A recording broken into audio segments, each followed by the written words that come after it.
challenge with Mama na this time. Gunit-gunit gini yung 50. Ilaya?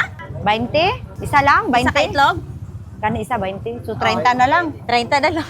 Isa ka quick-quick. Makaon na ni, init-init pa ni. Anong sa po ni ulo?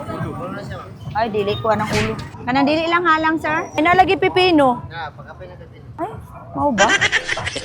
Kay wala na mo siya giuban last time karon, siya na lang ang magkaon. Magtanaw lang mi. Unta malipay ka nga nagkakaon ka, kami magtanaw lang mi. Apel ka na.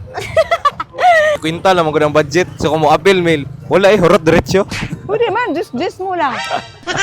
Ay, bayad sa ako daan. Sukli ko 30 dong. So, napakoy 30 pesos. Ano yung saan siya, oh? Gahi ni dong. Kasi matanggal akong pustiso mo. Ay, kanina lang. Oh, pila ni? 5 Japon? Ay, brato ra di ay. Nagmahal mang gasolina. Dapat nagmahal na pud mo gamay. Kamura ang wa nagmahal. Ang uba, nagmahal na. So, 10. O, 10. 20 pa. Wala mo kaon. Ako ra mo kaon. Ako lang magpakabusog ngayon. Buko ni ma'am. Tagpilang takos.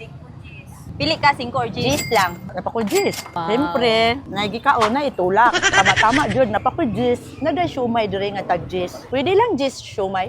So, last gis. Halang-halang ni sir. Saan ni sir alamang? Cute sa imong kutsara sir, mo ra magkuha og ka ng tutuli. Matakala mo ni. Among pininganin sa balay sir, mapangkuhit lang sa tutuli. Unsa ni nga brand sir? Servers 1?